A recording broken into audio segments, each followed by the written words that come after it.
Hello students, मैं रवि रंजन आप लोगों का स्वागत करता हूं मैग्नेट बेस हिंदी मीडियम में, जो आपको प्रोवाइड करता है 7वीं से 12वीं कक्षा तक के सभी विषयों के कंप्लीट वीडियो कोर्स, और वो भी फ्री ऑफ कॉस्ट। और ऐसा नहीं कि भाई एक चैप्टर या दो चैप्टर आपको फ्री करवाएं और उसके बाद कह दिया जाए भाई बाकी के लिए सब्सक्रिप्शन लो, कोई सा चार्ज पे करो तब जाके कंप्लीट वीडियोस मिलेगी। तो भाई ऐसा यहाँ कुछ नहीं है भाई, यहां आपको मिलता है best quality content, complete content, और इसके लिए आपको किसी तरह का कोई भी चार्ज नहीं पे करना। भाई ये तो बहुत अच्छी बात।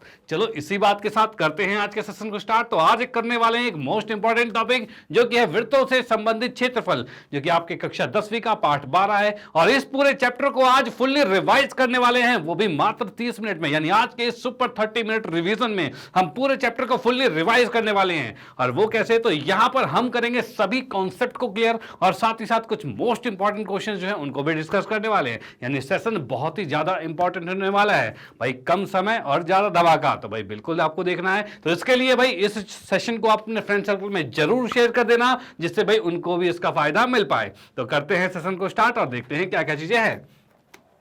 तो यहां पर हम बात करते हैं तो भाई सबसे पहले भाई अवधारणाएं, यानी कि कॉन्सेप्ट क्या क्या चीजें चैप्टर में है। तो इसमें चैप्टर में हमारे पास क्या है? तो वृत्तों का परिमाप और क्षेत्रफल, ठीक है भाई। इसका एक समीक्षा होता क्या है, पहले इस बात में चर्चा करेंगे। उसका चाप की लंबाई क्या होती है, लेंथ ऑफ आर्क क्या होता है, त्रिज्यखंड का क्षेत्रफल, एरिया ऑफ सेक्टर क्या होता है, और उसके बाद भाई वृत्तखंड का क्षेत्रफल, एरिया ऑफ सेगमेंट क्या है, और उसके साथ साथ समतल आकृतियों में संयोजन का क्षेत्रफल, यानी दो अलग अलग आकृति जब आपस में जुड़ती है तो उनके संयोजन का क्षेत्रफल किस प्रकार होता है, उनको हम यहां देखने वाले हैं। डन, कोई दिक्कत नहीं। तो करते हैं स्टार्ट। यहां पर सबसे पहले हम देखें वृत्तों का परिमाप क्या होता है और क्षेत्रफल क्या होता है। तो पहली बात क्या, तो भाई वृत्त की हम बात करते हैं। तो वृत्त को मैं यहां पर बनाता हूं। तो वृत्त कुछ इस तरीके का है, ठीक है। ये आपके पास वृत्त आ गया जिसके अंदर एक केंद्र होता है, भाई ये केंद्र है, और ये है त्रिज्या है, भाई ये त्रिज्या है, और ये केंद्र होता है ओ केंद्र है। चलो ठीक है। अब पहले इसने कहा इसका परिमाप क्या होता है। तो परिमाप से क्या तात्पर्य है? तो तात्पर्य ये है कि भाई इसके जो बाउंड्री की जो लंबाई है, यानी अगर आप यहां से चलते जाओ चलते गोल गोल घूम के यहां तक आ गए तो कितनी दूरी तय की आपने, यानी इसके बाउंड्री की जो लंबाई है उसे परिमाप कहा जाता है। और इस परिमाप का क्षेत्रफल क्या, सॉरी परिमाप होता क्या है?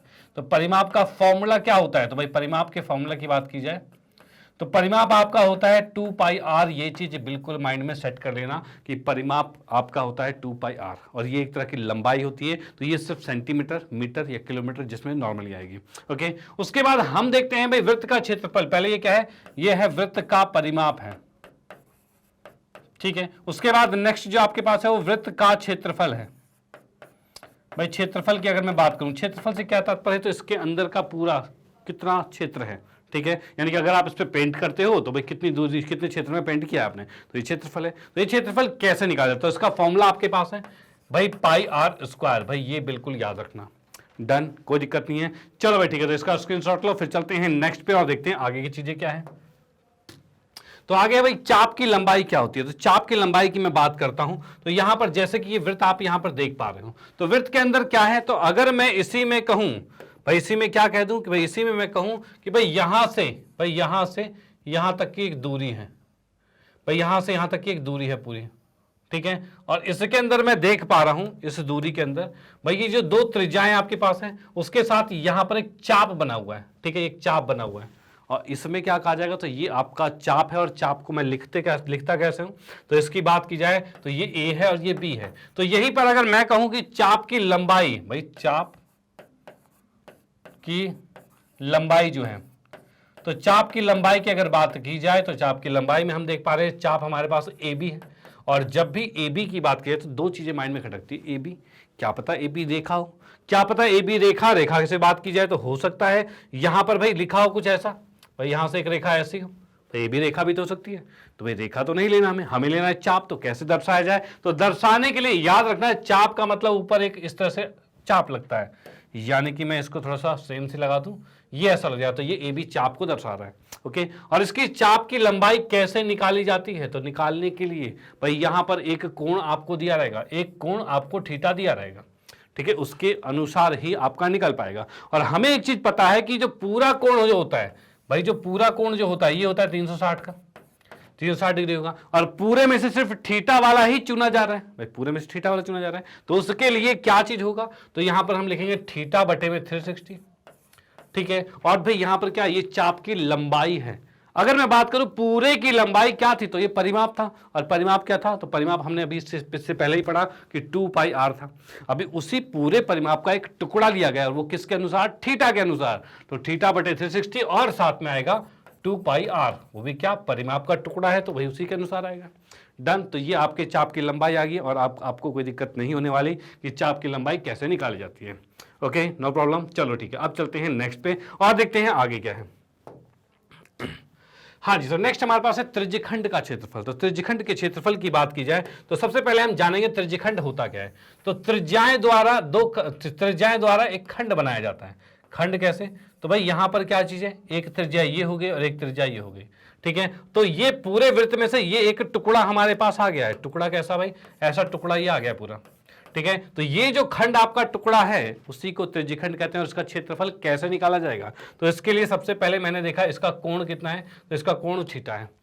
डन, कोई दिक्कत नहीं। और इसके अंदर हमने देखा यहां पर क्या, तो भाई ये ओ है केंद्र और इसकी त्रिज्या आर है, ठीक है। अब इस अनुसार अगर कहा जाए त्रिज्यखंड का क्षेत्रफल, तो मैंने यहां पर लिखा, तो भाई यहां पर मैं क्या लिख देता हूं भाई, लिखा मैंने त्रिज्यखंड, भाई त्रिज्यखंड का क्षेत्रफल। तो त्रिज्यखंड के क्षेत्रफल की अगर बात की जाए तो भाई क्षेत्रफल वृत्त का क्या था, तो वृत्त का क्षेत्रफल था आपका पाई आर स्क्वायर, भाई यही था। लेकिन इसमें से कोई टुकड़ा लिया गया है, कौन सा टुकड़ा लिया गया, तो थीटा कोण के अनुसार टुकड़ा तोड़ा गया है। और टोटल कोण होते कितने हैं, तो टोटल कोण पूरे की बात की जाए तो ये 360 था, उसमें से लिया गया है सिर्फ थीटा वाला, भाई सिर्फ थीटा वाला लिया है। तो भाई क्षेत्रफल का फॉर्मूला ये है, और भाई 360 में से सिर्फ थीटा वाला ही लिया है, यानी कि हम क्या लिखने वाले हैं, तो लिखने वाले हैं थीटा बटे में 360 और पाई आर स्क्वायर। भाई ये होता है त्रिज्यखंड का क्षेत्रफल। याद रखना कि भाई यहां पर त्रिज्यखंड जो है हमारे पास है कि ये जो हमारा लाल रंग से शेडेड जो है, ठीक है, इसका क्षेत्रफल इस तरीके से निकाला जाता है, इसमें कोई दिक्कत वाली बात नहीं। ओके, इसी में देखो कई बार बोलता है कि दीर्घ त्रिज्यखंड बताइए। भाई दीर्घ त्रिज्यखंड यानी कि ये पीछे की बात करेंगे, भाई ये वाला पूछा जाए कि दीर्घ त्रिज्यखंड, ये ज्ञात करना है, ठीक है। तो दीर्घ त्रिज्यखंड की अगर मैं बात करता हूं तो यहां पर भाई क्या, तो ये कुछ इस तरीके का शेडिंग मैंने कर दी यहां पे, ठीक है भाई, ये शेडिंग शेड कर दी कुछ मैंने। अब इसका क्षेत्रफल मुझे निकालना है, तो एक चीज याद रखना, हमें पता है कि पूरा कोण थीटा का था, तो ये 360 का था, तो अगर ये थीटा है तो ये कितना होगा, तो इस साइड होगा 360 माइनस थीटा, यही चीज होगा, ठीक है। इसी कारण बस अगर इसमें कहा जाए कि भाई दीर्घ त्रिज्यखंड ज्ञात करना है, क्या दीर्घ त्रिज्यखंड, तो उसके लिए क्या होगा, तो उसके दीर्घ त्रिज्यखंड के क्षेत्रफल के लिए तो थीटा अब कितना आ रहा है, तो 360 माइनस में थीटा बटे में 360 गुने में पाई आर स्क्वायर हो जाएगा। भाई मुद्दा वही चल रहा है, कोण जितना है, भाई बड़े वाले का कोण ये था तो वही कोण हमने यहां पर लिखा है, कोई दिक्कत नहीं, फॉर्मूला वही चल रहा है। और ये आपका त्रिज्यखंड कह लो या फिर इसको लघु त्रिज्यखंड कह सकते हो।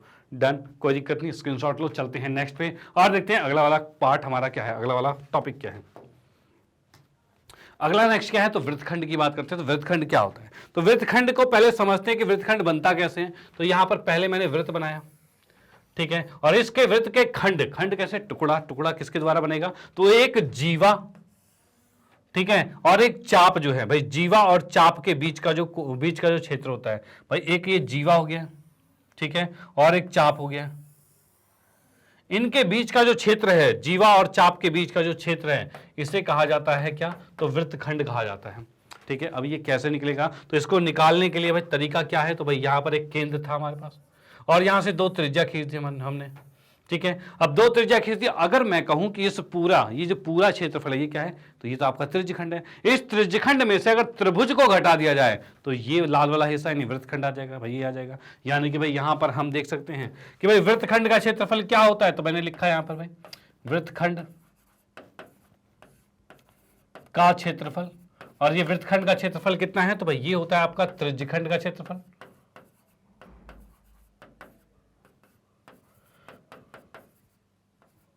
माइनस में कितना है, तो भाई त्रिभुज का क्षेत्रफल। त्रिभुज क्या आ रहा है, तो यहां पर मैंने ओ लिखा, ए लिखा, बी लिखा, ठीक है, तो भाई ओ ए बी,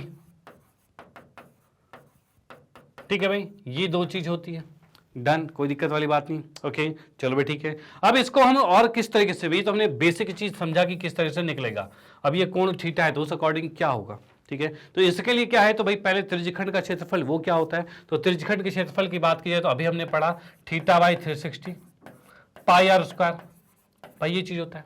डन, कोई बात नहीं है, मतलब कोई दिक्कत वाली बात नहीं, एवरीथिंग इज ओके। चलो भाई ठीक है। अब उसके बाद इस त्रिभुज के क्षेत्रफल की बात की जाए तो वो कैसे निकलेगा, तो उसके लिए क्या होगा, तो माइनस में करना पड़ेगा, आर स्क्वायर साइन थीटा आएगा। भाई क्या आएगा, आर स्क्वायर साइन थीटा आएगा। और भाई इसके बाद मैं बताऊं तो क्या, तो भाई त्रिभुज में आपने पढ़ा ही है 1/2 आधार गुणे में ऊंचाई, तो वो 1/2 नहीं छोड़ना है, तो यहां पर ये 1/2 भी आएगा साथ में। ओके, तो ये आपका सीधे आ गया है वृत्तखंड का क्षेत्रफल।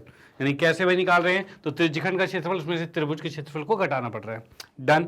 यहां पर एक छोटी सी मुश्किल आती है, कहाँ, देखो जब 30 डिग्री आएगा तो आप कर लोगे, 45 डिग्री आएगा तो आप कर लोगे, क्योंकि साइन 30 पता है, साइन 45 पता है, और 90 आएगा तब भी साइन 90 एक होता है, ये भी पता है। लेकिन कभी कभी होता है कि 120 डिग्री आ जाए। अगर थीटा का मान 120 डिग्री आ जाए भाई, अगर थीटा का मान 135 डिग्री आ जाए तब क्या करेंगे, तो उस कंडीशन पे याद रखना, क्या इस 120 को हम लिख सकते हैं 90 प्लस में 30 लिख सकते हैं, तो भाई हाँ। क्या इसको मैं 90 प्लस में 45 लिख सकता हूं, तो भाई हाँ। तो याद रखना, जो हम लिखते हैं साइन 90 प्लस में 30 लिखेंगे। भाई फिलहाल तो थीटा अगर 120 है तो 120 ही रखना पड़ेगा, तो साइन 90 प्लस 30 जो होता है वो कितना होता है, तो याद रखना ये होता है cos 30 होता है। ठीक है भाई, कितना होता है, cos 30 होता है, और सीधे cos 30 का मान यहां पर रखेंगे। डन, किसका, cos 30 का मान रखेंगे। तो याद रखना ये फॉर्मूला, क्या फॉर्मूला, तो फॉर्मूला ही लिख देता हूं मैं। तो फॉर्मूला यहां पर ये रहेगा कि साइन 90 प्लस थीटा जो होता है ये आपका cos थीटा के बराबर होता है। ठीक है, तो इस फॉर्मूले को अगर रखोगे याद, तो भाई यहां पर बड़े आराम से क्वेश्चन को सॉल्व कर पाओगे, यानी कोई सा कोण आ जाए आप सॉल्व कर दोगे। ठीक है, तो यहां पर हम देख पा रहे हैं वृत्तखंड का क्षेत्रफल किस प्रकार निकलता है। ओके, तो इसका स्क्रीनशॉट ले लो। आप चलते हैं नेक्स्ट पे और देखते हैं अगला क्वेश्चन क्या है, उसको भी करेंगे बेहतरीन तरीके से सॉल्व। ओके, चलो भाई देखते हैं। तो यहां पर नेक्स्ट है भाई समतल आकृतियों के संयोजन का क्षेत्रफल। भाई संयोजन के क्षेत्रफल की बात कर रहे हैं, तो संयोजन कैसे होगा, तो संयोजन की बात की जाए तो यहां पर कई तरह के क्वेश्चंस हम डील भी करेंगे, तो जिसमें कि आपने देखा भी होगा, तो जैसे कि एक वृत्त हो गया, ठीक है, इसके केंद्र पर यहां पर से एक यहां पर त्रिभुज बन गया इस तरीके से। ठीक है, ये त्रिभुज बन गया, तो ये इसमें क्या हो गया, एक तरह का संयोजन हो गया कि इसमें ये चीज जुड़ रही। ठीक है, तो हम देखेंगे भाई कैसे इस पूरे का क्षेत्रफल निकाला जाए, तो इस वृत्त का क्षेत्रफल निकालेंगे, और उसके बाद अगर ये थीटा हमें दे रखा है तो उसके अनुसार इस त्रिज्यखंड जो उसको हटाएंगे और त्रिभुज के क्षेत्रफल में से इसको घटाकर ही जोड़ा जाएगा। यानी हम देखेंगे वृत्त का क्षेत्रफल और इसका क्षेत्रफल दोनों को जोड़ेंगे और तब आंसर आएगा। ओके, इस तरह के बहुत से क्वेश्चंस आपको मैंने करवा ही रखे हैं, पहले ही आपको मोस्ट इंपॉर्टेंट क्वेश्चन में करवाए थे। ठीक है भाई, हर एक चैप्टर के मोस्ट इंपॉर्टेंट क्वेश्चन तो कवर कर ही चुके हैं, तो हर एक चैप्टर में बेहतरीन क्वेश्चन कवर किए थे, जिसमें इस टाइप के भी बहुत से क्वेश्चन हैं। ओके, तो वो भी हम डिस्कस कर चुके हैं। तो यहां पर फिलहाल यही चीज है कि अगर समतल आकृति में संयोजन की बात किया तो दो या दो से अधिक आकृतियां जब जुड़ती है, ठीक है, या फिर उसमें से घटाया जाए, तो उस कंडीशन पे जो क्षेत्रफल निकलेगा वो संयोजन में ही आता है। ओके, चलो भाई अब देखते हैं क्वेश्चन को। भाई क्वेश्चन किस टाइप के हैं और क्वेश्चन को यहाँ पर सॉल्व करते हैं, और वो भी बेहतरीन तरीके से। भाई जो हमने कॉन्सेप्ट अभी देखा उसको रिवाइज करने के लिए छोटे क्वेश्चन तो होने जरूरी है। तो यहाँ पर हम देखते हैं सबसे सिंपलेस्ट क्वेश्चन को पहले यहाँ पर लेके आए हैं, और यहाँ पर भाई क्या क्वेश्चन ये कहता है कि भाई एक वृत्त का क्षेत्रफल ज्ञात कीजिए जिसकी परिधि 22 सेंटीमीटर। अब इसमें देखो अगर छोटे छोटे फॉर्मूले आपको याद है तो बड़े आराम से आप इसको सॉल्व कर पाओगे। जैसे कि भाई क्वेश्चन में कहा है क्या, तो इसमें कहा है कि इसकी परिधि, भाई वृत्त की परिधि, भाई क्वेश्चन में हमें दे रखा है वृत्त की परिधि जो है ये हमें दे रखी है कितनी, तो भाई 22 सेंटीमीटर दे रखी है, और वृत्त की परिधि क्या होती है, तो 2 पाई आर होता है, जो कि क्या है 22 है। ठीक है, और यहां से मैं आर निकालना चाहूं तो ये 22 बटे में 2 और पाई आएगा, पाई क्या होता है 22 बटे 7, 7 ऊपर चला जाएगा। ठीक है, इस 22 से 22 कट गया, 7 बटे 2 सेंटीमीटर आ गया, 7 बटे 2 सेंटीमीटर आ गया, इसमें कोई दिक्कत वाली बात नहीं। ओके, अब क्वेश्चन में कहा है वृत्त का क्षेत्रफल निकालना है, तो यहां से मैंने देखा भाई वृत्त का क्षेत्रफल, अब ये कैसे निकलेगा, तो वृत्त के क्षेत्रफल की बात की जाए तो ये आएगा पाई आर स्क्वायर आएगा, और पाई कितना है तो ये 22 बटे 7 आएगा। आर की बात की जाए तो कितना है, तो 7 बटे 2 गुने में 7 बटे 2, भाई ये आर स्क्वायर आएगा, पाई आर स्क्वायर 7 बटे 2, 7 बटे 2।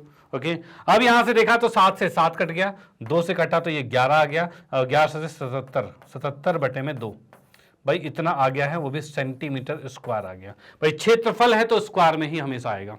डन, तो वृत्त का क्षेत्रफल ये निकल चुका है, पहले क्या परिधि से त्रिज्या और फिर उस त्रिज्या की हेल्प से वृत्त का क्षेत्रफल। डन, कोई दिक्कत वाली बात नहीं। ऐसे क्वेश्चंस भी आपके 2-2 मार्क्स में या फिर आपके एमसीक्यूज में मिल जाते हैं, तो ये भी आपको आने चाहिए। अब आते हैं नेक्स्ट पे और देखते हैं अगला क्वेश्चन वो क्या कहता है। तो यहां अगले क्वेश्चन में हम देख रहे हैं दो वृत्त बाह्यतः स्पर्श करते हैं। भाई दो वृत्त हैं जो बाहर से छू रहे हैं एक दूसरे को। यदि इनके क्षेत्रफलों का योग 130 पाई है वर्ग सेंटीमीटर है तथा इनके केंद्रों के बीच की दूरी जो है वो 14 सेंटीमीटर है, तो इन वृत्तों की त्रिज्याएं ज्ञात कीजिए। यानी कि इसमें ये कहा गया है कि भाई एक वृत्त आपके पास ये है और एक वृत्त आपके पास मान लो कि ये है, ठीक है। इनका केंद्र, एक का केंद्र यहां पर है, एक का केंद्र यहां पर है। इसमें हम देख पा रहे हैं कि इसके केंद्र की दूरी जो है, इसके केंद्र की जो दूरी है वो कितनी है, तो 14 सेंटीमीटर है। भाई 14 सेंटीमीटर दे रखिए, कहां गया भाई 14 सेंटीमीटर, जिस दोनों के केंद्र की दूरी। और केंद्र में है क्या, तो ये आर है और ये आर है। भाई ये दोनों दो आर अलग अलग है, ठीक है। इन दोनों का योग हमें 14 दे रखा है और साथ ही साथ इन दोनों वृत्तों का क्षेत्रफल भी हमें दे रखा है कितना, 130 पाई दे रखा है। डन। तो उसको हम यहां पर देखेंगे, केंद्र O आ गया और ये केंद्र जो है वो O डैश आ गया। तो हम यहां पर देखते हैं प्रश्न के अनुसार क्या हो रहा है भाई, यहां लिखा हल, ठीक है। और इसमें हम लिखेंगे वृत्त कौन सा भाई, तो C, O और R का क्षेत्रफल, भाई इसका क्षेत्रफल, ठीक है, प्लस में वृत्त C, O डैश और R जो है का क्षेत्रफल। इन दोनों का जो क्षेत्रफल है वो कितना दे रखा है, तो इन दोनों का क्षेत्रफल हमें दे रखा है 130 पाई दे रखा है। भाई 130 पाई सेंटीमीटर स्क्वायर, भाई ये दे रखा है 130 पाई सेंटीमीटर स्क्वायर दे रखा है। डन, कोई दिक्कत नहीं। चलो भाई अब उसके बाद क्या चीज है भाई, दोनों का क्षेत्रफल ये दे रखा है, तो क्षेत्रफल निकालते कैसे, तो क्षेत्रफल का फॉर्मूला भाई बिल्कुल सिंपल, भाई वो हमारे पास है पाई आर स्क्वायर और इसके अकॉर्डिंग देखा तो आर ये है तो ये आएगा पाई कैपिटल आर का स्क्वायर और ये मिलके आ रहा है 130 पाई आ रहा है, ठीक है भाई 130 पाई आ रहा है। अब यहां पर हम देखते हैं पाई को जब हमने कॉमन ले लिया, भाई पाई को कॉमन लिया तो ये आ रहा है आर का स्क्वायर प्लस में कैपिटल आर का स्क्वायर बराबर में 130 पाई है, ठीक है। भाई पाई से पाई कट गया और यहां पर हम देख रहे हैं आर स्क्वायर, छोटा आर स्क्वायर प्लस बड़ा आर स्क्वायर, ये हमारा आंसर, ये हमारा आ चुका है 130 आ चुका है। इसमें कोई दिक्कत नहीं भाई, ये 130 आ चुका है। ये तो आ गई पहली समीकरण। दूसरा समीकरण क्या है, तो दूसरा ये है कि दोनों त्रिज्याओं का योग तो 14 दे रखा है, तो यहां पर हम देख सकते हैं छोटा आर प्लस में बड़ा आर बराबर में हमें दे रखा है 14। यहां से अगर मैं छोटा आर निकालू तो कितना आएगा, तो भाई छोटा आर या फिर बड़े आर को निकाल लेते हैं, कोई दिक्कत नहीं, कुछ भी निकाल सकते हैं। इसको उधर भेजेंगे तो 14 माइनस में आ रहेगा, ठीक है। और इस छोटे बड़े आर को उठाकर समीकरण 1 में रख देते हैं। तो भाई मैं यहां पर रखता हूं क्या भाई, कैपिटल आर, आर का मान समीकरण 1 में रखने पर, समीकरण 1 में रखने पर, ठीक है भाई। भाई इस कैपिटल आर का मान समीकरण 1 में रखेंगे तो क्या होगा, तो यहां पर हमने देखा ये आर का स्क्वायर आ गया प्लस में कैपिटल आर की बात की जाए तो 14 माइनस आर है, तो यहां पर हमने लिखा भाई 14 माइनस आर आ गया, ठीक है, बराबर में 130 है। इसको जैसे सॉल्व करेंगे तो ये आ रहा है आर स्क्वायर प्लस में ए स्क्वायर प्लस बी स्क्वायर, यानी ए स्क्वायर कितना 14 का स्क्वायर 196 आएगा, ठीक है भाई ये आ गया। उसके बाद प्लस में बी स्क्वायर यानी आर स्क्वायर है माइनस 2ab मतलब 28 आर हो जाएगा बराबर में 130 आ गया। इसमें कोई दिक्कत वाली बात नहीं। अब यहां से आर स्क्वायर जोड़ेंगे तो 2 आर स्क्वायर आएगा, तो यहां लिखा 2 आर का स्क्वायर माइनस में 28 आ रहा है, भाई माइनस में 28 आ रहा है, कोई दिक्कत नहीं। उसके बाद 196 और 130 इधर से आके घटेगा, तो यहां पर से मैं कह सकता हूं प्लस में 196 माइनस में 130 बराबर में 0, भाई ये चीज आ गया, कोई दिक्कत नहीं। अब यहां से हम देखते हैं भाई क्या आ रहा है हमारे पास, तो 2 आर का स्क्वायर माइनस 28 आर और ये 196 में से 30 जाएगा 130, तो कितना आएगा, तो 639 यानी कि ये आ रहा है 66 आ रहा है बराबर में 0 है। अगर 2 से हमने कॉमन ले लिया यहाँ पर या सबको विभाजित कर दिया 2 से, तो यहाँ से क्या हो जाएगा, तो 2 कॉमन लेते हैं हम देख सकते हैं आर का वर्ग आएगा माइनस 14 आर आएगा प्लस में 33 आएगा और बराबर में 0 आ गया। यानी इससे कहा तो समीकरण हमारे पास आ गई R square minus 14 R plus 33 बराबर में 0, भाई ये समीकरण आ गया है। अब इसको जैसे ही हम हल करेंगे तो हल कैसे होगा, तो इसके गुणनखंड निकालने पड़ेंगे। और गुणनखंड कैसे होगा, तो भाई इसको ऐसे 2 भागों में तोड़ना है जिनको जोड़ने पर 14 और गुणा करने पर 33 आए। तो उसके लिए हम करेंगे 11 और 3, 11 से 33 होता है, तो हम यहां पर लिख सकते हैं आर स्क्वायर माइनस में 11 आर माइनस में 3 आर प्लस में 33 बराबर में 0 है। यहां से हमने आर को कॉमन लिया तो आर माइनस में 11 आ गया, माइनस 3 कॉमन लिया आर माइनस में 11 आ गया बराबर 0। अब दोनों चीजें सेम है तो उसको एक साथ लिखा जा सकता है। और भाई ये आर माइनस 3 ये लिखा बराबर में 0 है, और यहां से हम मैं देख सकता हूं आर माइनस 11, भाई r माइनस 11 बराबर 0 आएगा और r माइनस 3 बराबर 0 आएगा। तो r का मान 11 आ रहा है और r का मान 3 आ रहा है। भाई ये दो चीज आ गई, r का मान 11 आ रहा है और r का मान 3 आ रहा है। डन, चलो ठीक है भाई। दो r अगर आ रहे हैं तो भाई मैं यहां पर देखूंगा जब r 11 है, जब ये छोटा r 11 है, जब छोटा r 11 है तो बड़ा r कितना होगा, तो भाई 3 होगा। तो भाई इस कंडीशन में हम कहेंगे क्या, तो कैपिटल R 3 होगा। और जब छोटा r 3 है तो उस कंडीशन में कैपिटल R कितना होगा, तो यहां पर भाई 3 को जैसे 14 में 3 गया 11, यानी कि बड़ा R 11 होगा। डन, कोई दिक्कत नहीं। तो ये आपका क्वेश्चन सॉल्व हो चुका है, दोनों की त्रिज्याएं निकल चुकी है। आप इसका स्क्रीनशॉट ले सकते हो और इसका भी स्क्रीनशॉट ले सकते हो। इन वृत्तों की त्रिज्याएं ज्ञात करनी थी और ज्ञात हो चुका है। अब चलते हैं नेक्स्ट क्वेश्चन पे और देखते हैं अगला क्वेश्चन क्या है, उसको भी करने वाले हैं बेहतरीन तरीके से सॉल्व। ओके, चलो भी देखते हैं। तो यहां पर भाई नेक्स्ट है प्रश्न नंबर 3 और तीसरा क्वेश्चन क्या कह रहा है, तो ये कह रहा है चित्र में, जैसा कि आप चित्र में देख सकते हो, 7 सेंटीमीटर और 3.5 सेंटीमीटर त्रिज्या वाले दो संकेंद्री वृत्तों के त्रिज्यखंड दिए हुए हैं। यानी कि भाई ये एक त्रिज्यखंड दे रखा है जिसमें बड़ी त्रिज्या है वो 7 की है और छोटी त्रिज्या है वो 3.5 की है, और इनके बीच का जो कोण दे रखा है वो 30 डिग्री का कोण दे रखा है। ठीक है भाई, चलो भाई। अब उसके बाद कहा है छायांकित भाग का क्षेत्रफल ज्ञात करना है, यानी कि ये छायांकित भाग जो है इसका क्षेत्रफल हमें चाहिए। तो ये कैसे होगा, तो उसके लिए भाई मैं यहां पर लिखता हूं हल, और इसमें हम देख पा रहे हैं भाई क्या, भाई जो दो वृत्त हैं हमारे पास, तो उसके अंदर मुझे छायांकित भाग का ही क्षेत्रफल चाहिए। तो इसके मैं लिखूंगा छायांकित भाग का क्षेत्रफल। भाई छायांकित भाग के क्षेत्रफल की अगर मैं बात करूं तो यहां पर हमारे पास आ रहा है क्या, तो भाई पाई r स्क्वायर, पाई बड़ा R का स्क्वायर माइनस में पाई छोटे r का स्क्वायर। लेकिन इसके साथ क्या, तो ये पूरा वृत्त नहीं है, सिर्फ 30 डिग्री के कोण के साथ चल रहा है, यानी कि इसी के साथ गुणे में आएगा क्या, थीटा बाई 360। एक ही बार लिखो, दो बार लिखने की जरूरत नहीं है भाई। बड़े में से छोटे को घटाया और थीटा बाई 360 लिखा, बात खत्म। अब इसको जैसे ही मैं सॉल्व करूंगा तो भाई पाई भी कॉमन आ रहा है, भाई पाई कॉमन आ रहा है, और अंदर क्या है, तो भाई पाई अगर कॉमन आता है, पाई का मान भी साथ में लिख ही देता हूं साथ में। पाई का मान क्या कहा है, 22/7 लिख दिया हमने। और ये बड़ा R है, बड़ा R मतलब 7 का वर्ग, माइनस में छोटा R मतलब कि कितना है, तो भाई 7 3.5 कितना होता है, तो 7 का आधा ही तो है, तो 7/2 का वर्ग कहेंगे। ठीक है, ये आ गया। और यहां पर काटेंगे तो 0 से 0, 3 से काटा तो भाई 12 पर, यानी ये आ रहा है 1/12। ठीक है, अब इसको मैं सॉल्व करता हूं, तो सॉल्व करते ही क्या आ रहा है, तो भाई यहां पर हम देख सकते हैं भाई 22 और 7, इसको भाई मैं काटता हूं तो ये 11 आ रहा है, और ये आ रहा है 6, और 6 से 42 यानी 11/42 आ रहा है। ठीक है, इधर की बात किया तो 7 माइनस में कितना है, 7/2 है, और इसको लिख सकते हैं 7 प्लस में 7/2 है। इस तरह से करेंगे तो ज्यादा ईजी हो जाएगा। इसको जैसे ही हमने घटाया तो ये कितना आ रहा है, तो ये भाई 7 में 7/2 हो जाएगा, 7/2 ही बचेगा, गुने में 7/2 आ गया। इधर की बात करें 7 दूनी 14 और 7 21 होगा, 21/2 आ रहा है। अब काटते हैं तो 7 6 42 कटा है। ठीक है, और यहां पर मैं देख पा रहा हूं 21 एकम 21 और 21 एकम 21 और 21 एकम 21 आ रहा है, और 21 एकम 21 और 22 23 आ रहा है। भाई 21 को 11 से गुना किया 231 आ रहा है, और नीचे देख रहे हैं 6 दूनी 12 दूनी 24 आ रहा है, तो यहां पर ये 24 लिखा। ठीक है, और इतना क्या आ गया, इतने सेंटीमीटर स्क्वायर आ गया। भाई इतने सेंटीमीटर ये स्क्वायर आ चुका है। ओके, तो आप इसका स्क्रीनशॉट ले सकते हो कि यहां पर हमने इस छायांकित क्षेत्र का क्षेत्रफल ज्ञात कर लिया है, कि भाई बड़े में से छोटे को घटाया आपने, आप ये आ गया। डन, कोई दिक्कत नहीं, स्क्रीनशॉट लो। चलते हैं नेक्स्ट पे और देखते हैं अगला कैसा क्वेश्चन है, उसको भी करने वाले हैं बेहतरीन तरीके से सॉल्व। ओके, चलो देखते हैं।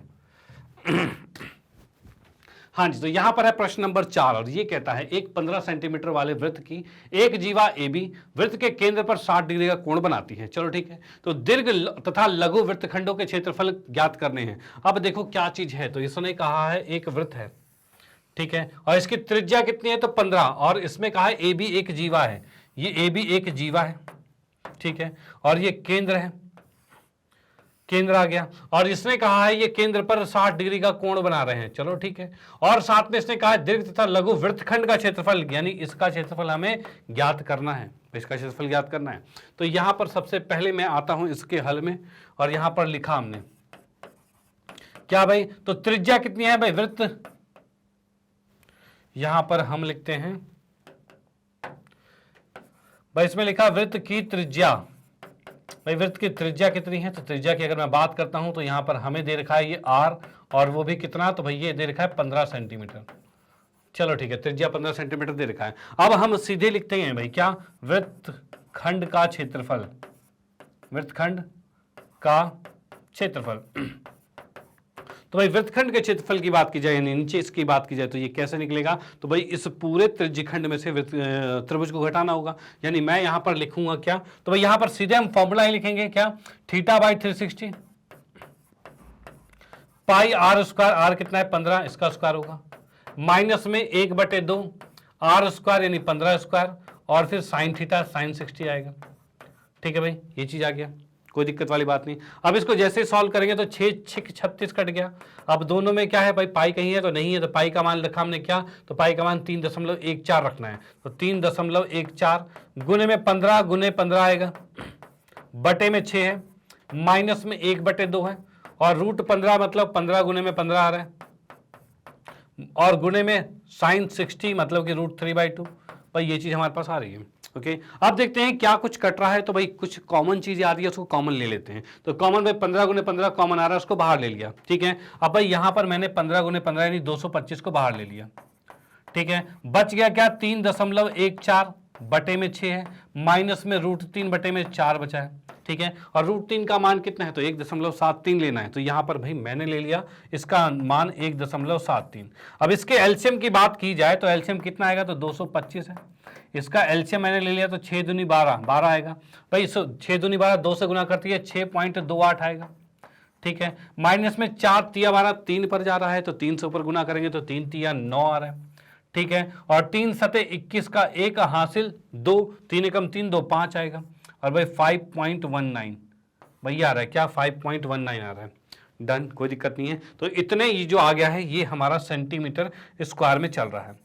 अब इसके बाद मैं इसके क्षेत्रफल की मतलब ये A1 जो हमारा निकल रहा है क्षेत्रफल, इसके बाद बात करें तो भाई यहां से हम देख पा रहे हैं 28 में से ये घटेगा, तो यानी कि अब फाइनली हमारा जो A1 आ रहा है, यानी कि वृत्तखंड का जो क्षेत्रफल आ रहा है 628 में से घटाएंगे तो ये आ रहा है 9।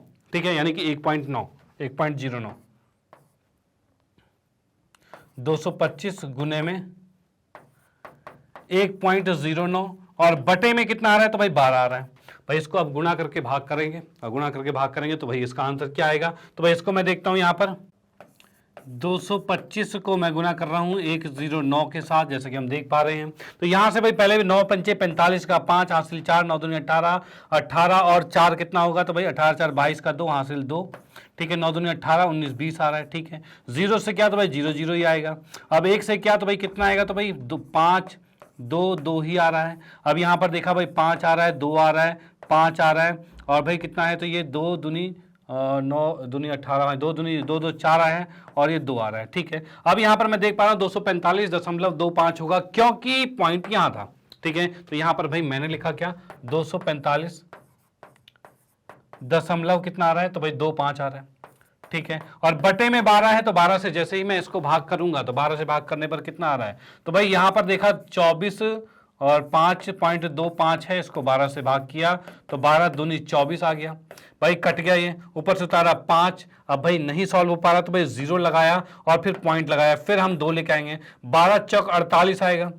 ठीक है, बच गया 4 और ऊपर से 5 है, ये 5 आ गया। अब भाई कितने, 12 चौक 48 12 चौक 36, भाई भारतीय 36 पर चला गया, और ये कितना आ रहा है, तो भाई यहां से मैं देख पा रहा हूं 4 5 4 9 आ गया, पॉइंट लगाया 0 12 96 12 84 7 के लगभग आ रहा है, यानी कि भाई 7 5 84 7 5 तक जाएगा। यानी कि भाई मैं यहां पर देख पा रहा हूं इसका जो क्षेत्रफल आ गया है वो आ चुका है 20.4375 आ गया। ठीक है, इतने सेंटीमीटर स्क्वायर जो कि इसका क्षेत्रफल आ गया है। डन, कोई दिक्कत नहीं। ये कौन सा है, तो ये आपका है लघु वृत्तखंड का क्षेत्रफल आ गया है। किसका भाई, लघु वृत्तखंड। तो मैं यहां पर इसको इरेज करता हूं, भाई यहां पर लिख दिया मैंने लघु। ठीक है, लघु वृत्तखंड का क्षेत्रफल आ गया। डन, अब हमें चाहिए क्या, दीर्घ वृत्तखंड का क्षेत्रफल। तो दीर्घ के लिए मैं क्या करूंगा, तो यहां लिखा भाई दीर्घ वृत्तखंड का क्षेत्रफल तो दीर्घ वृत्तखंड के क्षेत्रफल की बात की जाए तो ये पूरे वृत्त यानी कि पाई आर स्क्वायर में से हमें घटाना होगा क्या, तो भाई यही चीज 20.4375 ये घटाओगे तो आंसर आएगा। और भाई पाई क्या है हमारा, तो 22/7 है। और आर की बात करें तो आर हमें कितना दे रखा था, तो आर हमें 15 दे रखा, तो भाई यहां हमने 15 लिखा, तो ये 15 आ गया। ठीक है। अच्छा, पाई का मान हमें 3.14 दे रखा है, वही लेंगे हम। 3.14 गुने में 15 का स्क्वायर, और माइनस में 20.4375 आया है। इसको जैसे ही मैं गुणा करता हूं तो कितना आएगा, तो भाई इसको जैसे 15 15 225 आएगा, ठीक है। और गुणे में कितना है, तो भाई 225 गुने में आ रहा है 3.14 है, माइनस में 20.4375 है, ठीक है भाई, ये चीज आ गया, कोई दिक्कत नहीं। और इसका आंसर जो आ जाएगा वो सीधे आ जाएगा आपका 686.0625। भाई इसको आपको कैलकुलेट करना पड़ेगा, यानी इसको गुणा करो और इसको माइनस कर दो, भाई इतनी सी बात है, वो आप कर लेना, आपका आंसर बिल्कुल यही आएगा। और ये जो आंसर है वो सेंटीमीटर स्क्वायर में आ गया। डन, तो ये आंसर आ गया, कोई दिक्कत। तो यहां पर आपने देख लिया कि भाई दीर्घ वृत्तखंड का क्षेत्रफल कैसे निकालते हैं, तो पूरे वृत्त में से हम लघु वाले को घटा देंगे और आ जाएगा, कोई दिक्कत नहीं। स्क्रीनशॉट लो और इसका भी स्क्रीनशॉट लो। क्वेश्चन समाप्त। अब चलते हैं नेक्स्ट क्वेश्चन पे और देखते हैं अगला कैसा क्वेश्चन है जो हमारे पूरे चैप्टर को रिवाइज कर रहा है। तो यहां पर भाई नेक्स्ट हमारे पास क्वेश्चन, ये भी एक बेहतरीन क्वेश्चन, और ये कह रहा है ओ केंद्र वाले वृत्त की त्रिज्या 5 सेंटीमीटर है तथा जीवा ए बी की लंबाई 5√3 सेंटीमीटर है। अब भाई त्रिज्यखंड ए ओ बी का क्षेत्रफल हमें ज्ञात करना है, भाई त्रिज्यखंड का, यानी भाई मैंने यहां पर क्या किया, एक वृत्त बनाया और वृत्त के बाद यहां पर एक जीवा है जो कि ए बी के नाम से है, ठीक है। और यहां पर इसका केंद्र है, और केंद्र की बात करें तो भाई यहां से त्रिज्या जो दे रखी है, तो त्रिज्या हमें दे रखा है भाई 5 का, ठीक है। और जीवा जो है वो 5√3 की है, ठीक है, ये आ गई।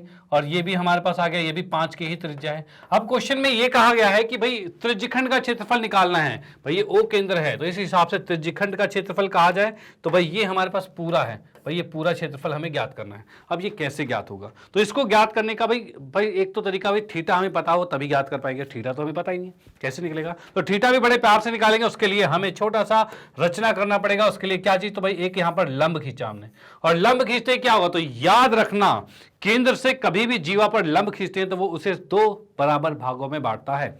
यानी कि भाई यहां से हम क्या करते हैं, क्वेश्चन में मैंने इसमें हल लिखा और इसके अंदर भाई मैं करता हूं भाई वृत्त जिसमें कि सी केंद्र ओ है, त्रिज्या 5 है, ठीक है, में जीवा जो है भाई जीवा दे रखा है ए बी, ठीक है, जो कि है 5√3। अब इसके अंदर हम क्या करते हैं, ओ और यहां पर भाई मैं इसका नाम पी रख देता हूं, भाई पी इसका नाम रख देता हूं, ओपी लंब डाला गया ए बी पर, ठीक है, लंब है। तब उस कंडीशन में क्या होगा, तो भाई यहां पे हो जाएगा एपी बराबर में पीबी हो जाएगा, भाई एपी बराबर में पीबी हो जाएगा। अर्थात हम कह सकते हैं एपी का मान कितना हो जाएगा, तो जो हमारा 5√3 था उसका आधा हो जाएगा, भाई ये पूरा उसका आधा हो जाएगा। तो हम यहां पर लिखेंगे ये हो रहा है 5√3 और इसका आधा यानी बटे 2 सेंटीमीटर आ गया है। चलो भाई ठीक है, ये चीज आ गई है। अब इसके बाद क्या है, अगर मुझे ये कोण पता चल जाए तो हम यहां पर त्रिज्यखंड का क्षेत्रफल बड़े प्यार से निकाल सकते हैं, क्योंकि अब जो ये कोण आएगा वो कोण और ये कोण बराबर होगा, यानी ये भी थीटा है और ये भी थीटा है, ठीक है, दोनों मिलकर थीटा होंगे। ओके, तो उस अनुसार अगर मैं कोण की बात करूं तो यहां पर भाई इसमें देखिए ये समकोण त्रिभुज है और समकोण के कारण थीटा के सामने वाला जो होता है वो लंब है, ठीक है, 90 के सामने वाला कर्ण है, तो लंब और कर्ण ही तो रिलेशन है, कर्ण दे रखा है, लंब निकालना है, ठीक है भाई। कर्ण और लंब का ही, भाई लंब भी हमें पता है कितना आ गया 5√3/2 और कर्ण भी हमें पता है 5 है, ठीक है। अब इन दोनों के अनुसार से हम देखेंगे लंब और कर्ण किस में आता है, तो साइन में आता है। तो यहां से हमने देखा साइन थीटा बराबर क्या आएगा, लंब यानी कि एपी और बटे में कर्ण यानी कि भाई कितना है, तो भाई एओ है, ठीक है। और यहां से एपी कितना है, तो एपी है 5√3 बटे में 2 है, और एओ की बात की जाए तो ये भी 5 है और ये साइन थीटा है।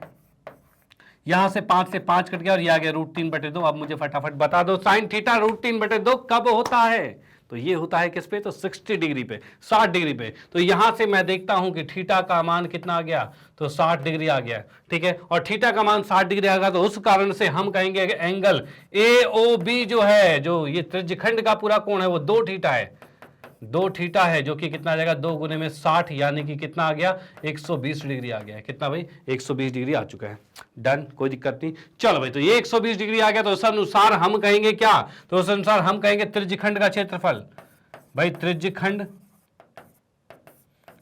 का क्षेत्रफल, तो ये कितना आएगा, तो क्षेत्रफल की बात की जाए तो 2 थीटा बटे में 360 और पाई आर स्क्वायर आएगा, ठीक है। अब इसमें हम सॉल्व करते हैं तो 2 थीटा मतलब कि 120 डिग्री, ये 120 डिग्री आ गया बटे 360 आ गया, और साथ में पाई है और आर की बात कही जाए तो भाई 5 है और गुने में 5। यहां से मैं देखता हूं 12 दूनी 24 12 36 यानी 25 बटे में 3 पाई सेंटीमीटर स्क्वायर ये आपका आ चुका है त्रिज्यखंड का क्षेत्रफल। आप इसका स्क्रीनशॉट ले लो, क्वेश्चन ये समाप्त। ओके तो यहां पर भी हमने देख लिया, जब कोण नहीं पता था तब कैसे किया। ये भी एक मोस्ट इंपॉर्टेंट क्वेश्चन है, जब भी आपके एग्जाम में आ जाए तो भाई अच्छे से अच्छों की हालत खराब हो जाएगी, लेकिन अब आपकी नहीं होगी क्योंकि अब आपने ये क्वेश्चन भी कंप्लीट किया। और इसी क्वेश्चन के साथ हमने आज के पूरे चैप्टर को फुल्ली रिवाइज कर लिया है, सारे कॉन्सेप्ट क्लियर किए और साथ ही साथ इसके कुछ मोस्ट इंपॉर्टेंट क्वेश्चन जो पूरे चैप्टर को रिवाइज कर रहे हैं वो भी कंप्लीट कर चुके हैं। तो भाई इस सेशन को अपने फ्रेंड सर्कल में भी जरूर शेयर कर देना, जिससे भाई उनको भी इसका फायदा मिल पाए।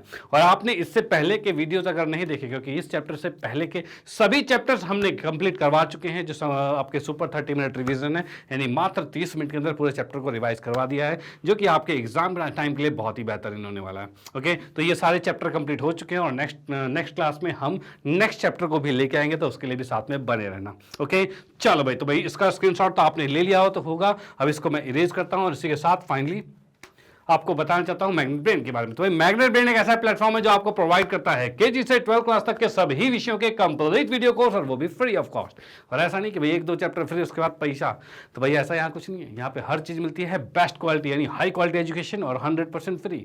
और यहाँ पर आपके कॉम्पिटेटिव लेवल के एग्जाम जैसे NTSC ओलंपियाड, CUT जैसे ये भी प्रिपेयर करवाए जाते हैं। साथ ही साथ स्पोकन इंग्लिश भी अवेलेबल है। और हिंदी मीडियम की बात करें तो CBSE Hindi medium, UP board, Bihar board और साथ ही साथ MP, राजस्थान, झारखंड जो भी NCERT से रिलेटेड बोर्ड है सभी को यहाँ पर कवर करवाए जाते हैं। और इन सभी वीडियो के प्लेलिस्ट आपके इसी वीडियो के नीचे डिस्क्रिप्शन बॉक्स में मिल जाएगा। वहां पर से आप सभी विषय के आप पूरी प्लेलिस्ट आप यहाँ पर मतलब देख सकते हो वहां पे, और उसके बाद वहां से अपनी पढ़ाई शुरू कर सकते हो। डन। तो इसी के साथ करते हैं आज के सेशन को समाप्त। अगर वीडियो आपको अच्छी लगती है तो इसे लाइक कीजिए, न्यू है तो सब्सक्राइब कीजिए और शेयर तो आप करते रहिए। Okay bye, thank you.